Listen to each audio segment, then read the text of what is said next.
돌이킬 수 없는 거 아시잖아요.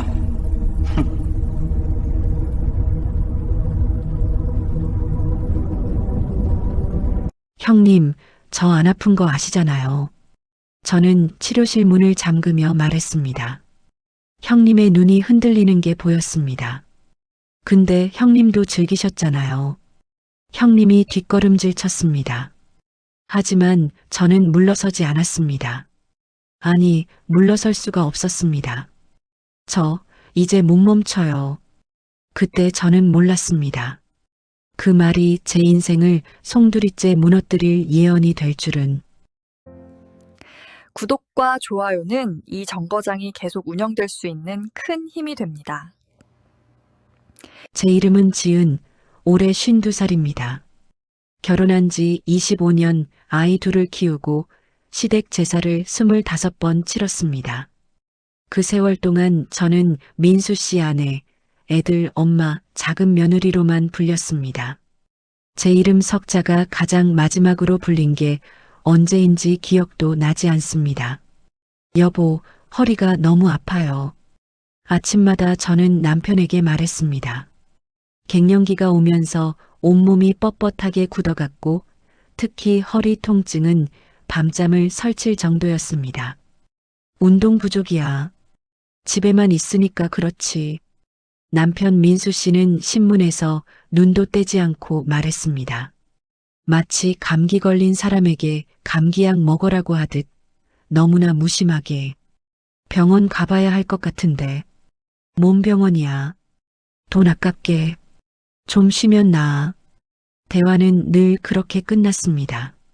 저는 남편의 뒷모습을 보며 입술을 깨물었습니다. 언제부터였을까요? 이 사람이 제 말에 귀 기울이지 않게 된 게. 저녁 식사 시간, 저는 용기를 내서 다시 말을 꺼냈습니다. 민수 씨, 진짜 허리가 많이 안 좋아요. 디스크인 것 같아요. 남편이 젓가락을 내려놓았습니다. 짜증이 섞인 한숨이 나왔습니다. 병원비가 얼만데. 요즘 경기도 안 좋은데 쓸데없이. 쓸데없다니요? 제가 아픈 게 쓸데없는 일이에요? 아, 알았어. 남편이 손을 내저었습니다. 그리고는 잠시 생각하더니 말했습니다. 그러면 형 병원으로 가. 형이 물리치료 잘하잖아. 가족이니까 싸게 해주겠지. 형? 남편의 형? 제 아주버님 석훈 씨. 저는 순간 움찔했습니다. 아주버님 병원이요? 그게 좀. 뭐가 좀이야. 가족끼리인데. 민망하면 치료사한테 받으면 되고. 남편은 이미 다른 생각을 하고 있었습니다. 제가 왜 망설이는지, 그 미묘한 불편함이 무엇인지 전혀 관심이 없었습니다. 그날 밤 저는 천장을 보며 생각했습니다. 아주버님, 3년 전 이혼하시고 혼자 병원을 운영하시는 분. 명절 때 잠깐 뵙는 게 전부인데 그분 앞에서 아픈 몸을 드러내야 한다니. 하지만 통증은 점점 심해졌습니다. 결국 저는 일주일 뒤 아주버님의 병원 앞에 서게 되었습니다. 석훈 정형외과 의원 간판을 올려다보며 저는 한참을 서 있었습니다. 평범한 건물 3층에 있는 작은 병원. 그런데 왜 이렇게 심장이 뛰는 걸까요? 그냥 병원이잖아. 시누이도 아니고 아주버님인데 뭘. 스스로를 다독이며 엘리베이터를 탔습니다. 3층 버튼을 누르는 손가락이 미세하게 떨렸습니다. 문이 열리자 소독약 냄새가 코끝을 스쳤습니다. 깔끔하게 정돈된 대기실, 부드러운 조명, 잔잔한 클래식 음악. 생각보다 분위기가 좋았습니다. 어서 오세요. 예약하셨나요? 젊은 간호사가 밝게 웃으며 물었습니다. 아, 예약은 안 했는데요. 원장님 재수가. 아, 사모님이시구나. 원장님께서 오실 거라고 말씀하셨어요. 잠시만요. 간호사가 안쪽으로 들어갔습니다. 저는 사모님이라는 호칭에 얼굴이 화끈거렸습니다. 남편 가족들은 저를 그렇게 부른 적이 없었으니까요. 지은 씨? 익숙한 목소리가 들렸습니다. 고개를 들자 흰 가운을 입은 아주버님이 서 계셨습니다. 아, 형님. 어서 와요. 민수한테 얘기 들었어. 아주버님의 목소리는 따뜻했습니다. 명절에 뵐 때와는 다른 의사로서의 차분하고 신뢰감 있는 어조. 진료실로 안내받아 들어갔습니다. 아주버님이 제 앞에 앉으셨습니다. 어디가 많이 아파요? 허리요. 여기서부터 여기까지. 저는 허리 아래쪽을 가리켰습니다. 아주버님이 고개를 끄덕이셨습니다. 얼마나 됐어요? 한 6개월 정도요. 처음엔 그냥 뻐근한 정도였는데 요즘은 밤에 잠을 못 잘 정도예요. 민수가 뭐래요? 그냥 운동 부족이래요. 저도 모르게 씁쓸한 미소가 나왔습니다. 아주버님의 표정이 미묘하게 변했습니다. 일단 검사부터 해봅시다. X-레이 찍고 정밀 진단 후에 치료 계획 세울게요. 네, 형님. 여기서는 원장님이라고 불러요. 다른 환자분들도 계시니까. 아주버님이 부드럽게 웃으셨습니다. 저는 고개를 끄덕였습니다.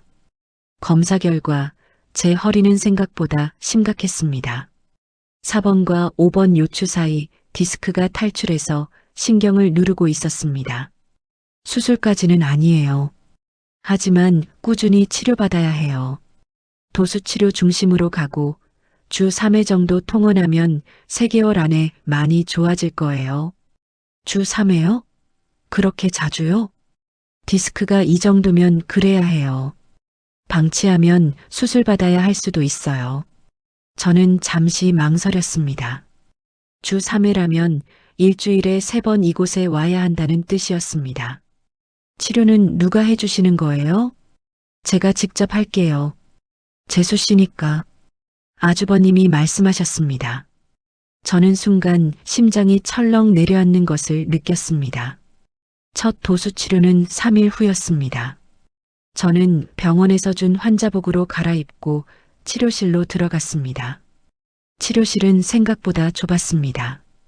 치료용 베드 하나, 의료기구들, 그리고 커튼으로 칸막이가 쳐져 있었습니다. 커튼을 치면 완전히 밀폐된 공간이 되었습니다. 편하게 누우세요. 엎드려요. 아주버님의 목소리가 들렸습니다. 저는 베드에 엎드렸습니다. 환자복 사이로 피부가 드러났습니다. 시작할게요. 아프면 말해요. 따뜻한 손이 허리에 닿았습니다. 저는 순간 온몸에 소름이 돋는 것을 느꼈습니다. 왜 이러지? 분명히 의료행위인데, 분명히 치료인데. 그런데 그 손길이 닿는 순간 알 수 없는 감정이 밀려왔습니다. 힘 빼세요. 긴장하면 더 아파요. 아주버님이 부드럽게 말씀하셨습니다. 저는 깊은 숨을 내쉬며 힘을 뺐습니다. 손이 척추를 따라 내려갔습니다. 굳어있는 근육을 하나하나 풀어가셨습니다. 통증과 함께 시원함이 느껴졌습니다. 여기 많이 굳어있네요. 평소에 자세가 안 좋았던 것 같아요. 네. 집안일 하느라. 민수가 도와주던가요? 제 침묵이 대답이었습니다. 아주버님이 한숨을 쉬시는 게 느껴졌습니다. 이제 옆으로 골반 돌릴게요. 좀 아플 수 있어요. 손이 골반 쪽으로 내려갔습니다. 엉덩이 근육을 누르고 허벅지 바깥쪽을 풀어주셨습니다. 저는 숨을 참았습니다. 치료야. 그냥 치료야. 스스로에게 주문을 걸 듯 되뇌었습니다. 하지만 심장은 점점 빠르게 뛰었습니다. 남편이 아닌 다른 남자의 손이 제 몸에 닿는다는 사실, 그것도 이렇게 가깝게. 우드득 뼈가 맞춰지는 소리가 났습니다. 동시에 통증이 확 줄어드는 게 느껴졌습니다.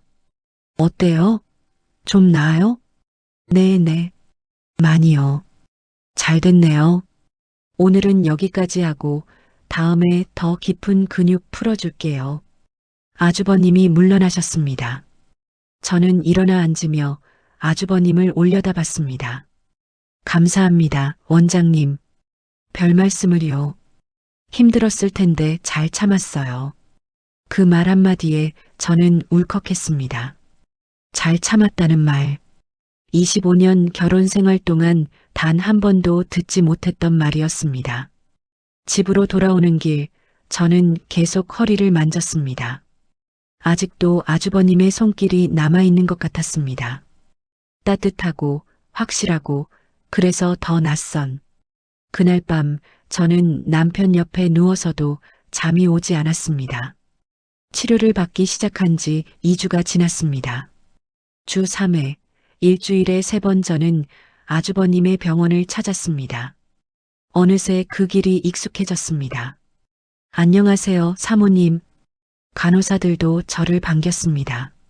처음엔 어색했던 사모님이라는 호칭도 이제는 자연스럽게 느껴졌습니다. 오늘 컨디션 어때요? 치료실에 들어가면 아주버님이 항상 이렇게 물으셨습니다. 제 상태를 확인하시는 거였지만 저는 그 질문이 좋았습니다. 누군가 제 안부를 물어준다는 것. 그저께 청소하다가 좀 무리했어요. 그랬구나. 아직 무거운 거 드시면 안 돼요. 오늘은 허리 주변 근육 집중적으로 풀어줄게요. 치료가 시작되면 저는 눈을 감았습니다. 아주버님의 손이 허리를 누르고 풀고 당기는 동안 그 시간이 점점 기다려지기 시작했습니다. 요즘 표정이 좀 밝아진 것 같아요. 어느 날 아주버님이 말씀하셨습니다. 그래요? 응. 처음 왔을 때는 정말 어두웠는데 저는 대답하지 못했습니다. 밝아진 이유를 저도 알고 있었으니까요. 민수는 뭐해요? 요즘 연락도 잘 안 하던데. 바쁘신가 봐요. 회사 일이. 항상 그 핑계더라, 그 녀석. 아주버님이 씁쓸하게 웃으셨습니다. 어렸을 때부터 그랬어요. 자기 할 일만 하고 주변은 안 돌아보고. 형님은 다르시네요. 제가 무심코 말했습니다. 아주버님의 손길이 잠시 멈췄습니다. 뭐가요?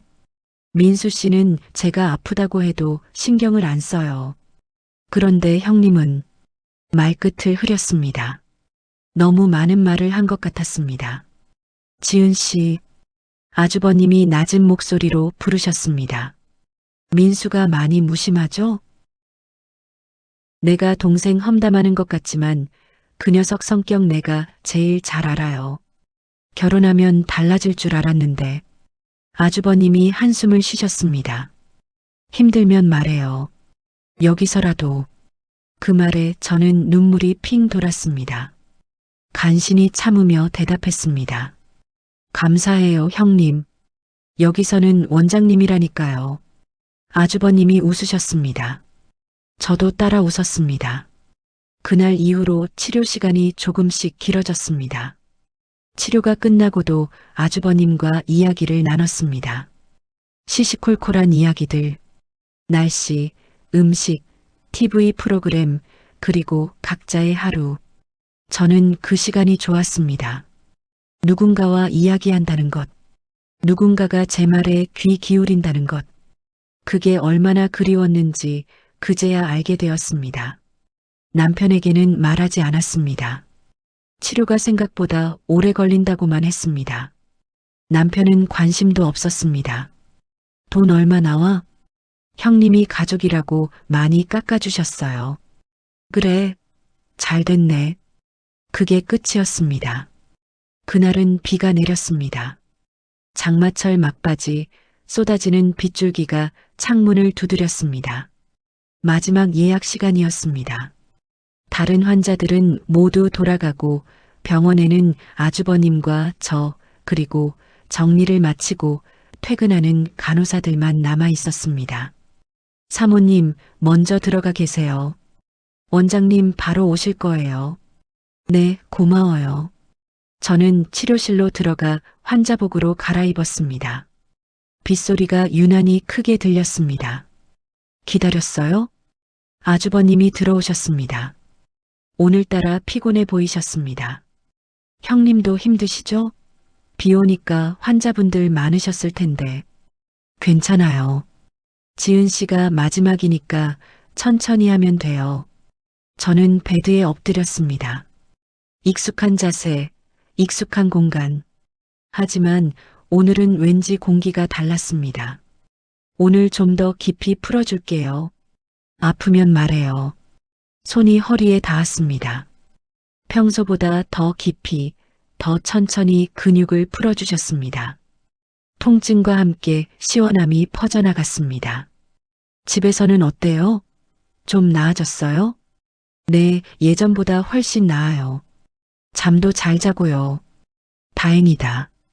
잠시 침묵이 흘렀습니다. 빗소리만 들렸습니다. 지은 씨, 아주버님이 낮은 목소리로 말씀하셨습니다. 네. 민수한테 서운한 거 많죠? 갑작스러운 질문에 저는 움찔했습니다. 왜 갑자기? 치료하면서 느껴요. 몸이 말하거든요. 스트레스를 받으면 근육이 달라져요. 손이 등을 쓸어내렸습니다.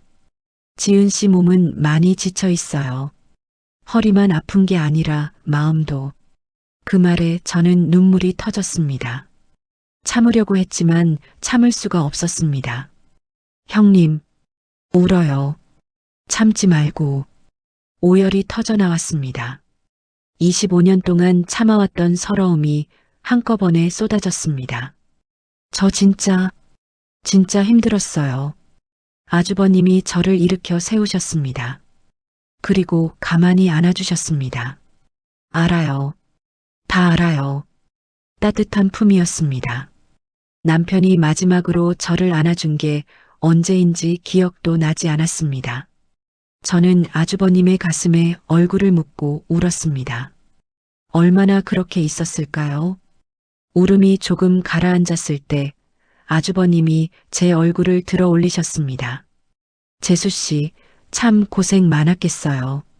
그 눈빛이 따뜻했습니다. 저는 그 눈을 바라보았습니다. 그리고 우리의 입술이 닿았습니다. 우발적이었습니다.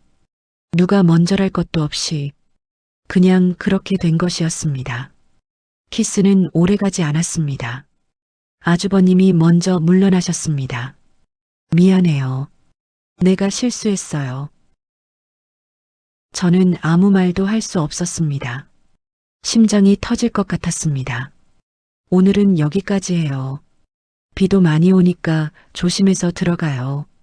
아주버님이 서둘러 치료실을 나가셨습니다. 저는 한참 동안 그 자리에 서 있었습니다. 집으로 돌아오는 길, 비를 맞으며 걸었습니다. 입술에 남은 감촉이 사라지지 않았습니다. 그날 밤 저는 남편 옆에 누워 천장을 바라보았습니다. 남편의 코 고는 소리가 들렸습니다. 손가락으로 입술을 만졌습니다. 아직도 떨리고 있었습니다. 나 이제 어떻게 해야 하지? 그때까지만 해도 저는 이게 끝이 아니라 시작이라는 것을 몰랐습니다. 완치 판정을 받은 다음 날 저는 거울 앞에 섰습니다. 허리를 이리저리 움직여 보았습니다. 아프지 않았습니다. 예전에 그 찌릿한 통증은 온데간데 없었습니다. 정말 나았구나. 기뻐해야 하는데 기쁘지 않았습니다. 저녁 남편에게 말했습니다. 민수 씨, 형님 병원에서 완치래요. 그래, 잘 됐네. 이제 병원비 안 나가겠다. 남편은 그 말만 하고 TV를 보았습니다. 제 표정은 보지도 않았습니다. 다음 치료 예약일, 저는 병원에 갔습니다. 안녕하세요, 사모님. 오늘 마지막이시죠? 간호사가 밝게 웃으며 말했습니다. 아, 그게요. 저는 잠시 망설이다 말했습니다. 다 나은 줄 알았는데 밤에 또 아프더라고요. 어머, 그래요? 원장님께 말씀드릴게요. 간호사가 안쪽으로 들어갔습니다. 저는 손에 땀을 쥐었습니다. 이러면 안 되는 거야. 알고 있었습니다. 하지만 멈출 수 없었습니다. 치료실에 들어가자 아주버님이 계셨습니다. 표정이 복잡했습니다. 지은 씨, 아직 아프다고요? 네. 밤에 갑자기 찌릿하게 아프더라고요. 아주버님이 저를 바라보셨습니다. 의심하는 눈빛이었습니다. 누워봐요. 저는 베드에 엎드렸습니다. 아주버님의 손이 허리에 닿았습니다. 여기요? 네. 이렇게 하면 아파요. 사실 아프지 않았습니다. 하지만 저는 아프다고 말했습니다. 한참 동안 침묵이 흘렀습니다. 아주버님의 손이 멈췄습니다. 지은 씨, 네. 정말 아파요? 심장이 쿵쾅거렸습니다. 네, 진짜 아파요. MRI 결과는 정상이었는데 근육 쪽이라 그런 거 아닐까요? 궁색한 변명이었습니다. 아주버님이 한숨을 쉬셨습니다. 지은 씨, 나도 알아요. 뭐요? 당신이 아프지 않다는 거. 왜 이래요? 저는 일어나 앉았습니다. 아주버님을 바라보았습니다. 형님, 저 병원에 안 오면 형님 못 만나잖아요. 다른 방법이 없었어요. 이렇게라도 안 하면 눈물이 났습니다. 형님, 저보고 어떻게 하라는 거예요? 포기하라는 거예요? 아주버님이 저를 바라보셨습니다. 눈빛이 흔들리고 있었습니다. 아주버님이 긴 한숨을 쉬셨습니다. 지은 씨, 이건 아니에요. 알아요. 근데 병원에 다른 환자들도 있어요. 간호사들도 보고 있고 이렇게 거짓말하면서 오면 나중에 문제돼요. 그러면 어떡해요? 저 형님 없으면 안 돼요. 저는 울면서 말했습니다. 아주버님이 저를 바라보셨습니다. 나도 당신 없으면 힘들어요. 그러면 왜 끝내자고 한 거예요? 끝내야 한다고 생각했어요. 이게 맞는 거라고. 맞는 게 뭔데요? 형님은 맞는 거 하면서 살았어요? 아주버님이 대답하지 않으셨습니다. 저는 그 침묵 속에서 기회를 보았습니다. 형님, 우리 조심하면 돼요. 병원 말고 다른 데서 만나면 안 되나요? 저 앞으로 아프다고 안 할게요. 병원도 진짜 필요할 때만 올게요. 그러니까 형님 집에서 만나면 안 될까요? 일주일에 한 번만이라도. 위험한 제안이었습니다. 하지만 저는 물러설 수 없었습니다. 아주버님이 오랫동안 침묵했습니다. 민수는 회사 일이 많아요. 야근도 자주 하고 회식도 많고 시간 맞추면 돼요. 형님, 제발이요. 저는 아주버님의 손을 잡았습니다. 간절하게. 당신 없으면 저 어떻게 살라고요. 아주버님이 눈을 감으셨습니다. 고민하는 표정이 역력했습니다. 좋아요. 형님, 대신 조건이 있어요. 뭐든지요. 절대 조심해야 해요. 민수한테 들키면 안 돼요. 네, 물론이죠. 아주버님이 저를 끌어안으셨습니다. 우리 정말 큰일 나는 거다. 알아요. 후회할 수도 있어요. 안 해요. 절대 안 해요. 그날 저와 아주버님은 공모자가 되었습니다. 그날 밤 남편에게 말했습니다. 오늘 병원 갔는데 아직 좀 더 치료받아야 할 것 같대요. 뭐, 완치라며? 그냥 좀 더 지켜보래요. 재발할 수도 있다고. 돈 또 나가겠네. 남편이 한숨을 쉬었습니다. 어쩔 수 없지. 아픈데. 아프지 않아. 속으로 말했습니다. 하지만 표정에는 드러내지 않았습니다. 저는 점점 거짓말에 능숙해지고 있었습니다. 그 후로 저의 일상은 완전히 바뀌었습니다. 일주일에 2번, 화요일과 금요일, 저는 아주버님의 집을 찾았습니다. 왔어요. 어서 와요. 문을 열면 아주버님이 저를 반겼습니다. 마치 기다리고 있었다는 듯이 저는 남편에게 문화센터에 다닌다고 말했습니다. 무슨 문화센터? 요가요. 허리에 좋다고 해서. 그래, 좋은 생각이네. 남편은 그 이상 묻지 않았습니다. 관심이 없었으니까요. 문화센터는 실제로 등록했습니다. 혹시 모를 상황을 대비해서. 하지만 거기 간 적은 한 번도 없었습니다. 형님, 저 요즘 거짓말하는 게 너무 쉬워졌어요. 어느 날 아주버님에게 말했습니다. 무슨 거짓말? 민수 씨한테요. 문화센터 간다. 친구 만난다. 병원 간다. 다 거짓말인데 막힘이 없어요. 아주버님이 제 손을 잡으셨습니다. 사람은 필요하면 변하는 거예요. 나쁜 쪽으로도요? 아주버님이 대답하지 않으셨습니다. 하지만 때때로 죄책감이 밀려왔습니다. 특히 남편이 피곤해서 일찍 들어오는 날이면 오늘 힘들었어? 응. 요즘 일이 많아. 저녁 뭐 먹을래? 아무거나. 그런 대화를 나눌 때 가슴이 찔렸습니다. 이 사람도 나름대로 열심히 사는 건데 내가 뒤에서 이러고 있다니. 하지만 그 죄책감은 오래가지 않았습니다. 다음 날 아주버님을 만나면 금세 잊었습니다. 우리의 비밀스러운 만남은 계속되었습니다. 한 주, 두 주, 한 달. 시간이 흘렀습니다. 저는 점점 더 깊이 빠져들었습니다. 두 달이 지났습니다. 저는 점점 대담해지고 있었습니다. 처음에는 아주버님 집에 가는 것만으로도 심장이 터질 것 같았습니다. 하지만 이제는 익숙해졌습니다. 너무 익숙해져서 더 많은 것을 원하게 되었습니다. 형님, 어느 날 저는 말했습니다. 저 더 오래 있고 싶어요.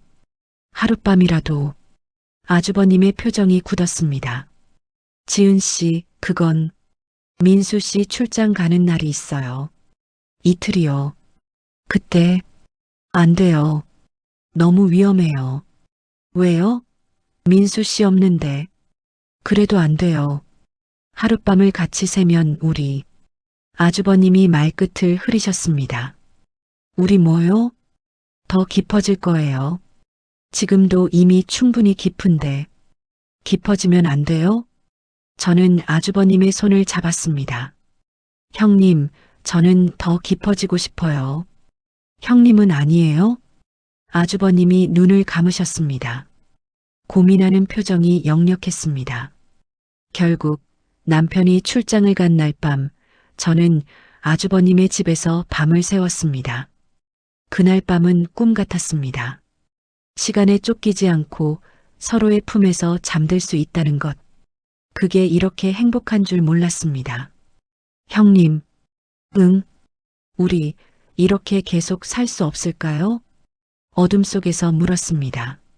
무슨 말이에요? 그냥 매일 이렇게 형님 옆에서 자고 아침에 같이 일어나고. 불가능한 거 알아요. 그냥 상상이에요. 아주버님이 저를 안으셨습니다. 나도 가끔 그런 상상해요. 정말요? 응. 당신이랑 평범하게 사는 거. 밥같이 먹고, TV 보고, 장 보러 가고. 형님. 하지만 그건 상상이에요. 현실은, 알아요. 현실은 민수 씨가 있죠. 씁쓸한 목소리로 말했습니다. 다음 날 아침, 아주버님이 해준 아침을 먹었습니다. 간단한 토스트와 커피. 하지만 그게 세상에서 제일 맛있었습니다. 형님이 해주는 밥은 처음이에요. 맛있어요? 네. 세상에서 제일 맛있어요. 웃으면서 말했지만 마음 한구석이 아팠습니다. 어느 날 이상한 일이 있었습니다. 남편이 평소보다 일찍 들어왔습니다. 저는 마침 아주버님 집에서 돌아오는 길이었습니다. 어디 갔어? 문화센터요. 요가가 이 시간까지? 네, 오늘 특강이 있었어요. 남편이 저를 바라보았습니다. 평소와는 다른 눈빛이었습니다. 뭐야, 그 눈은. 아무것도. 남편이 TV를 켰습니다. 저는 안도하며 방으로 들어갔습니다. 위험했어. 심장이 쿵쾅거렸습니다. 그날 밤 남편이 갑자기 물었습니다. 요즘 왜 이렇게 자주 나가? 자주 나가긴요? 예전엔 집에만 있었잖아. 요즘은 거의 매일 나가더라. 운동하고 친구 만나고 좋은 거지. 근데 남편이 말끝을 흐렸습니다. 근데 뭐요? 아니야. 그냥 대화는 거기서 끝났습니다. 하지만 저는 불안했습니다. 설마 눈치챈 건 아니겠지? 아주버님에게 전화했습니다. 형님, 민수 씨가 이상해요. 뭐가요? 요즘 제가 자주 나간다고 물어봤어요. 의심하는 것 같아요. 조심해야겠네요. 당분간 못 만나는 게 좋을까요? 긴 침묵이 흘렀습니다. 일주일만 쉬어요. 상황 보고. 네, 알겠어요. 전화를 끊고 저는 한숨을 쉬었습니다. 일주일. 형님을 일주일이나 못 만난다니. 겨우 일주일인데 왜 이렇게 힘들지? 그때 깨달았습니다. 저는 이미 중독되어 있었습니다. 일주일이 지났습니다. 남편의 의심이 조금 가라앉은 것 같았습니다. 저는 다시 아주버님을 만나기 시작했습니다. 그리고 점점 더 대담해졌습니다. 형님, 저 야한 속옷 샀어요. 어느 날 아주버님에게 말했습니다. 뭐, 마음에 드셨으면 좋겠어요. 아주버님의 얼굴이 붉어졌습니다. 지은 씨, 당신, 형님한테 예쁘게 보이고 싶어요. 안 돼요? 저는 점점 변해가고 있었습니다. 예전의 수줍은 저는 어디로 간 걸까요? 아주버님 앞에서 저는 다른 사람이 되었습니다. 대담하고 적극적이고 욕망에 솔직한. 형님, 오늘 여기서 해요. 여기가 어딘데요? 형님 병원이요. 미쳤어요? 여기는 오늘 마지막 환자 끝났잖아요. 간호사들도 퇴근했고 저는 치료실 문을 잠갔습니다. 지은 씨, 형님, 여기서 처음 만났잖아요. 여기서 하고 싶었어요. 아주버님이 한숨을 쉬셨습니다. 하지만 결국 저를 거부하지 못하셨습니다. 그날 저는 치료용 베드에서 형님과 함께 했습니다. 처음 치료를 받던 그 자리에서 집으로 돌아오는 길, 저는 이상한 쾌감을 느꼈습니다. 남편이 모르는 곳에서 남편의 형과 그 비밀스러움이 저를 흥분시켰습니다. 나 진짜 나쁜 여자가 됐구나. 알고 있었습니다. 하지만 멈출 수 없었습니다. 며칠 후 더 위험한 생각이 들었습니다. 우리 집에서 형님이랑 그 생각이 머릿속을 떠나지 않았습니다. 형님, 어느 날 저는 말했습니다. 우리 집에 오세요. 뭐? 민수 씨 출장 가요. 3일 동안.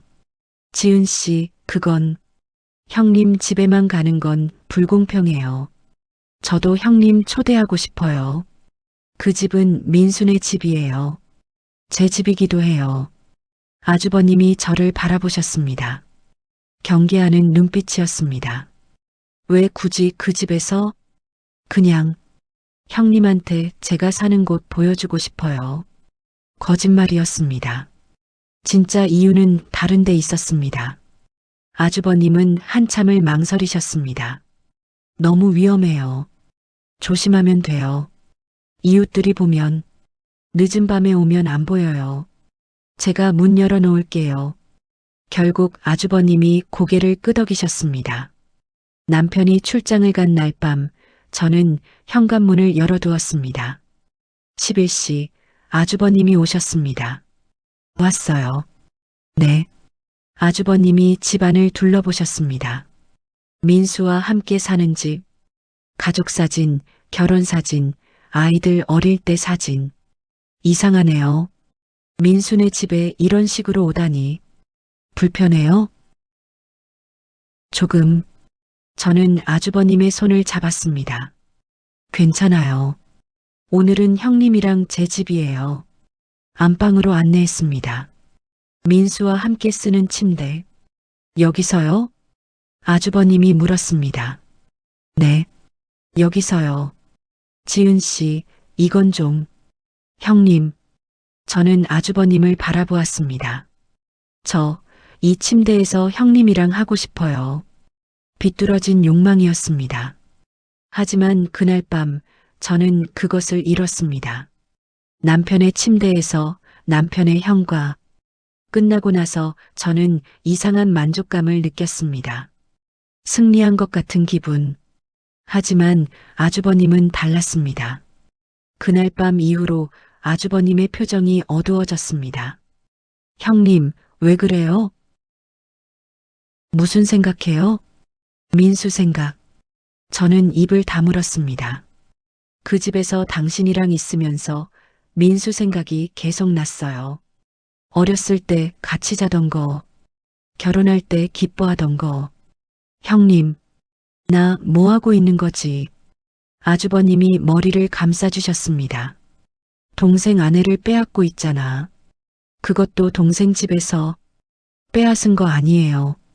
저는 원래 형님 거였어요. 그건 말도 안 되는 소리예요.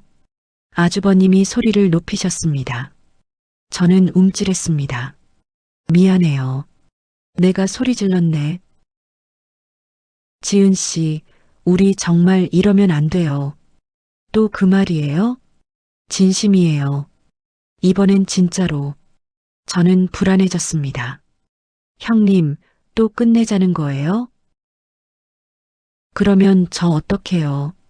형님이 끝내자고 하면 저 진짜 못 살아요. 지은 씨, 협박 아니에요. 진심이에요. 눈물이 났습니다. 형님 없으면 저 살 이유가 없어요. 민수 씨 옆에서 투명인간으로 사느니 차라리. 그런 말 하지 마요. 아주버님이 저를 안으셨습니다. 무슨 생각을 그렇게 해요? 형님이 저한테 전부예요. 형님이 없으면 아무것도 없어요. 바보 같은 소리. 아주버님이 한숨을 쉬셨습니다. 알았어요. 안 끝내요. 안 끝낼게요. 진짜요? 응, 진짜. 저는 아주버님에게 매달렸습니다. 고마워요, 형님. 사랑해요. 그날 저는 처음으로 사랑해요라고 말했습니다. 아주버님은 대답하지 않으셨습니다. 그 무렵 남편이 이상해지기 시작했습니다. 출장에서 돌아온 남편이 방을 둘러보았습니다. 뭐야, 이 냄새? 무슨 냄새요? 향수 냄새 같은 거. 낯선 냄새. 심장이 철렁 내려앉았습니다. 아주버님이 쓰시는 향수. 아, 그거요. 문화센터에서 향초 피워서 그런가 봐요. 옷에 밴 것 같아요. 향초? 네. 요가할 때 분위기 만든다고. 남편이 고개를 끄덕였습니다. 믿는 것 같았습니다. 하지만 그 후로 남편의 눈빛이 달라졌습니다. 저를 관찰하는 것 같았습니다. 요즘 화장이 진해졌네. 그래요? 옷도 바꿨고 기분 전환하려고요. 남편이 저를 바라보았습니다. 무언가를 찾는 눈빛. 며칠 후 더 이상한 일이 있었습니다. 남편이 아주버님에게 전화를 하는 것을 보았습니다. 형, 나야. 오랜만이지? 저는 귀를 기울였습니다. 아니, 그냥 연락하고 싶어서. 요즘 어때? 우리 집사람? 잘 지내지. 형이 치료 잘해줘서 허리도 다 나았고. 그래, 다행이다. 언제 밥이나 같이 먹자. 전화가 끝났습니다. 남편이 저를 바라보았습니다. 형이 안부 전화래. 아, 네. 형 목소리 들으니까 반갑더라. 오랜만에 만나야겠어. 저는 최대한 무덤덤하게 대답했습니다. 하지만 속으로는 불안했습니다. 남편이 왜 갑자기 아주버님과 연락하는 걸까요? 설마 정말 의심하는 건가? 그 후로 남편의 행동이 더 수상해졌습니다. 어느 날 남편이 물었습니다. 요즘 형이랑 연락해? 아주버님이요? 가끔요. 왜요? 그냥 오랜만에 형 생각나서. 형 병원은 어때? 잘 되나? 글쎄요. 자세히는 몰라요. 남편이 저를 바라보았습니다. 병원 치료 끝나고도 가끔 가? 아니요. 왜 가요?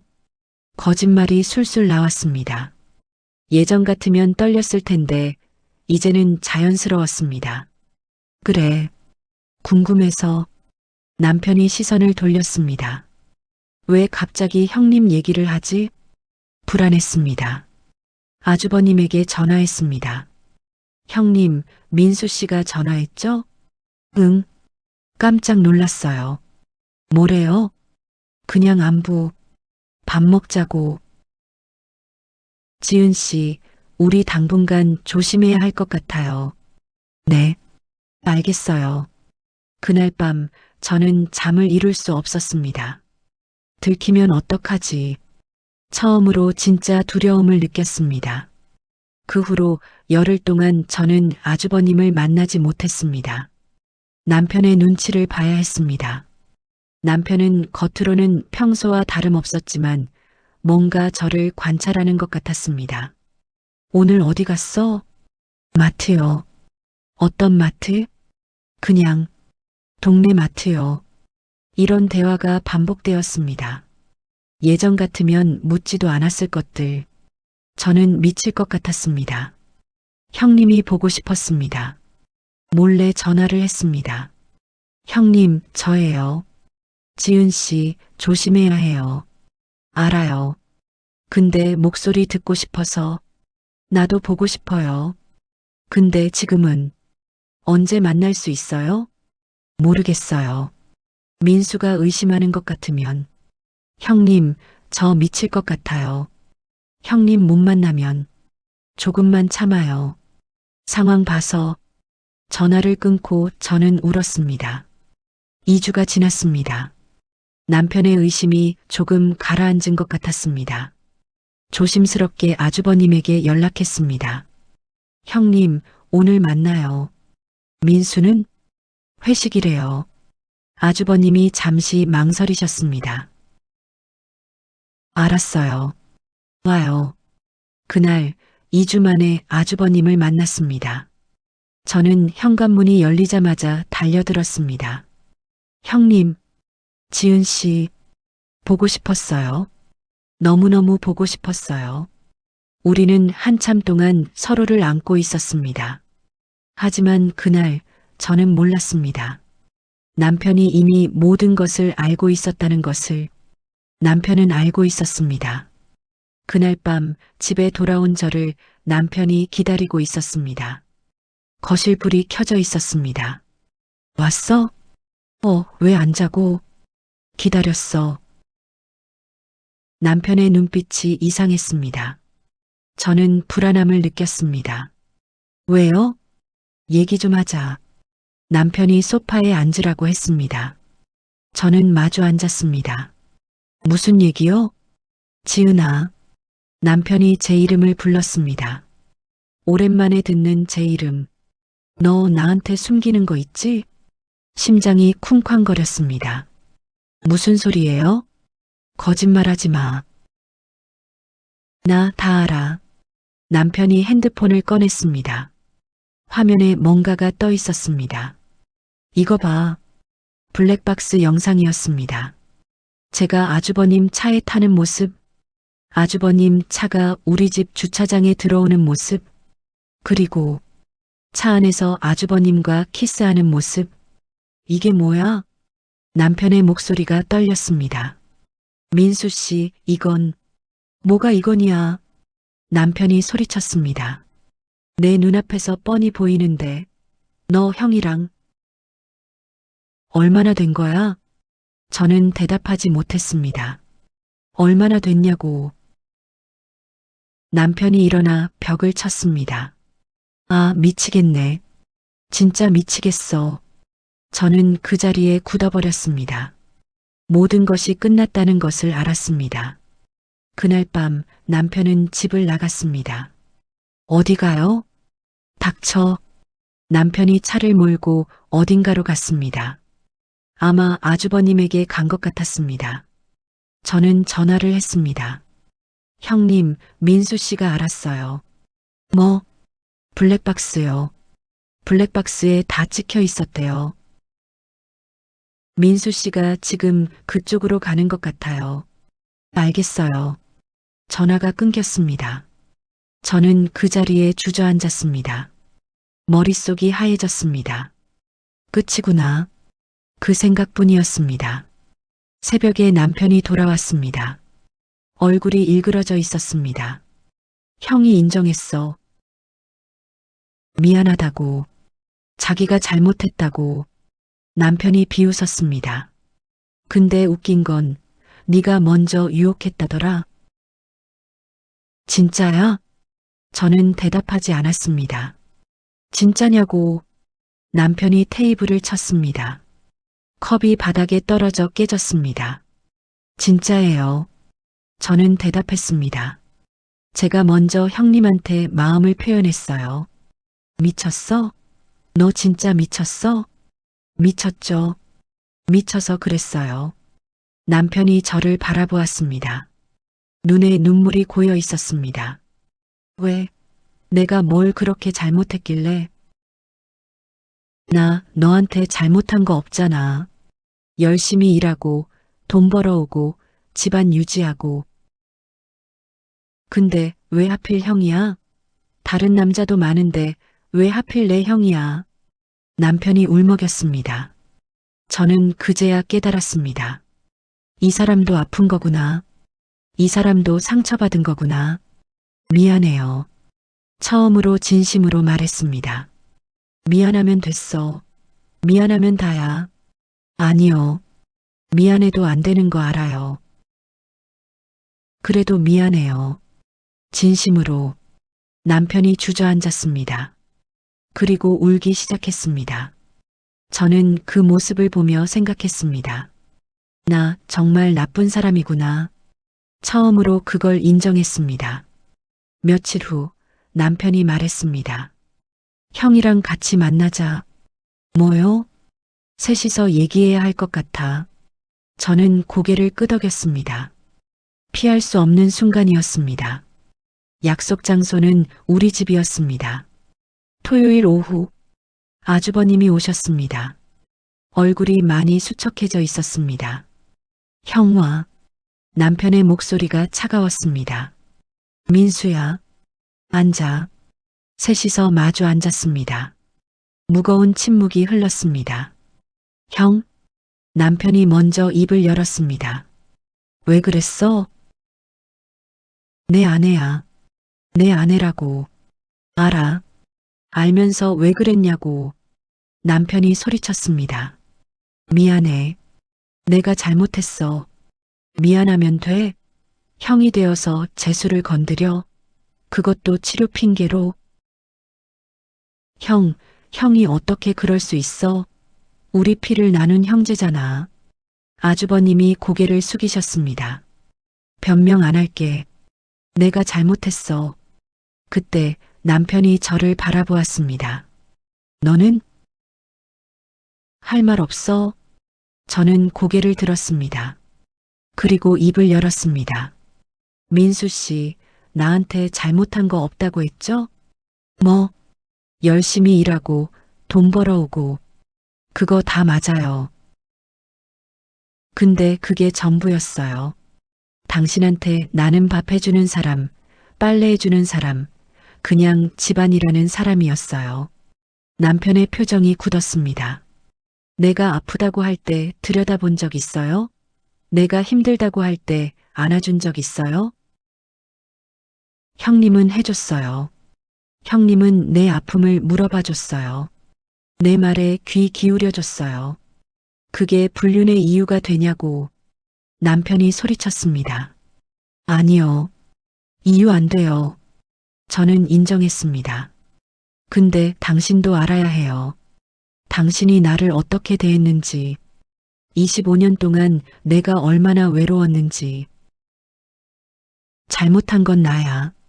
변명 안 해. 근데 당신도 완벽하지 않았어. 남편이 벌떡 일어났습니다.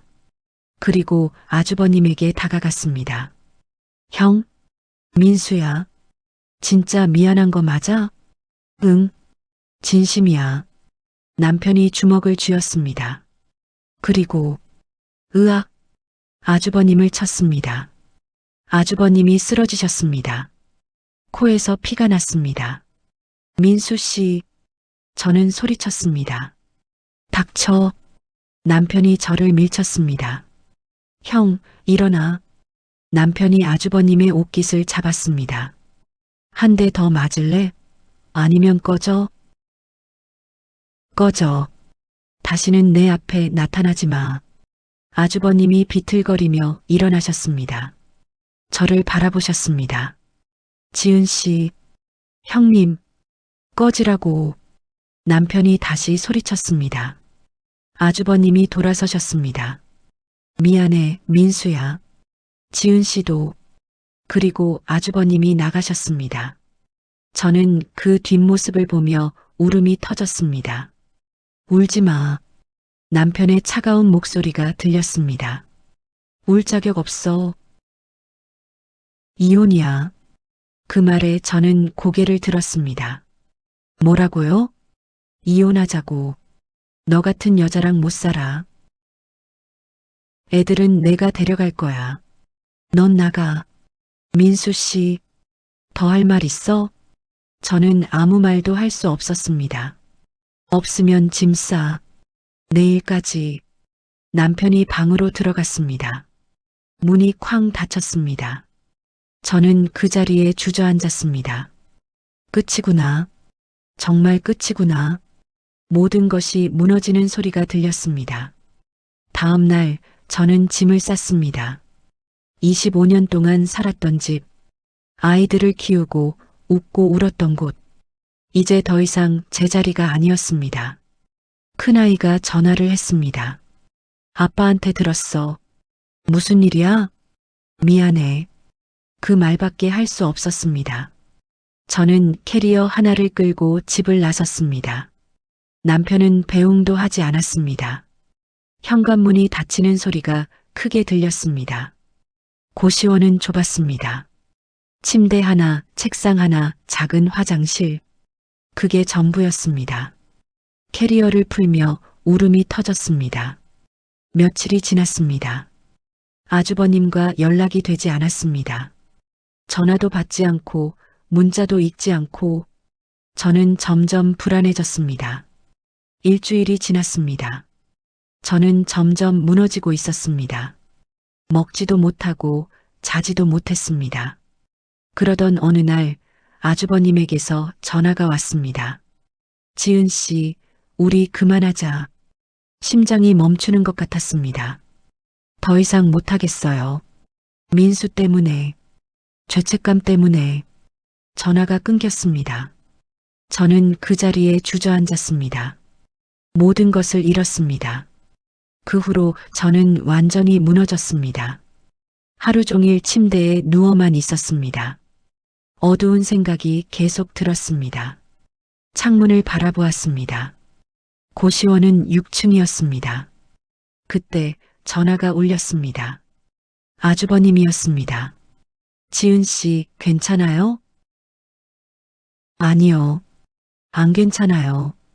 형님이 떠나니까 살고 싶지 않아요. 지금 어디예요?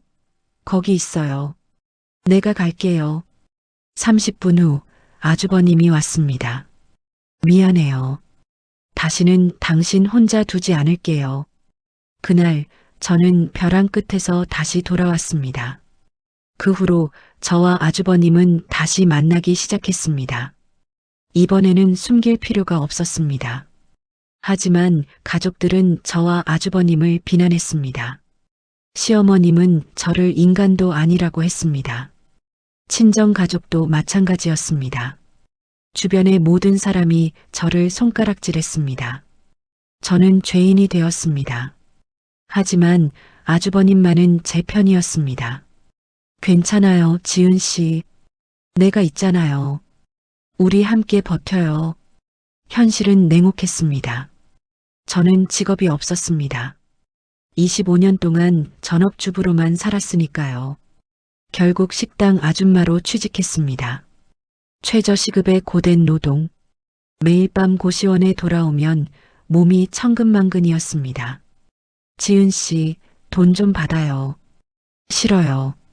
저도 자존심이 있어요. 제 발로 서고 싶어요. 힘들었지만 돈을 버는 뿌듯함이 있었습니다. 오직 아주버님만 있었습니다. 그것만으로 버텼습니다. 이혼 소송이 시작되었습니다. 남편은 저에게 유책을 물었습니다. 저는 모든 걸 포기했습니다. 재산도 양육권도. 법정에서 남편과 마주쳤습니다. 미안해요. 진심으로. 남편이 저를 바라보았습니다. 닥쳐. 그게 마지막 대화였습니다.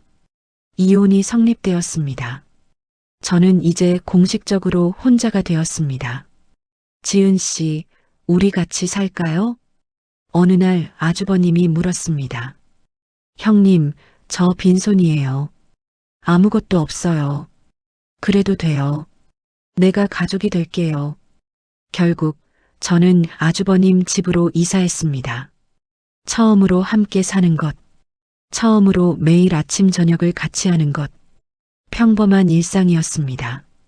하지만 저에게는 꿈 같았습니다. 하지만 행복은 오래가지 않았습니다. 같이 살면서 아주버님의 다른 면이 보이기 시작했습니다. 지은 씨, 오늘 어디 갔어요? 왜 전화 안 받았어요? 누구 만났어요? 아주버님이 저를 확인하는 것 같았습니다. 형님, 저 의심해요? 당신이 또 다른 남자한테 갈까봐 불안해요. 아주버님도 상처받은 사람이었습니다. 서로를 붙잡고 있는 두 사람. 그게 사랑인지 의존인지 알 수 없었습니다. 시간이 지나면서 관계가 변해갔습니다. 처음에 달콤함은 사라지고 일상의 무게가 찾아왔습니다. 밥해라, 청소해라, 빨래해라. 민수 씨랑 뭐가 달라요? 어느 날 폭발했습니다.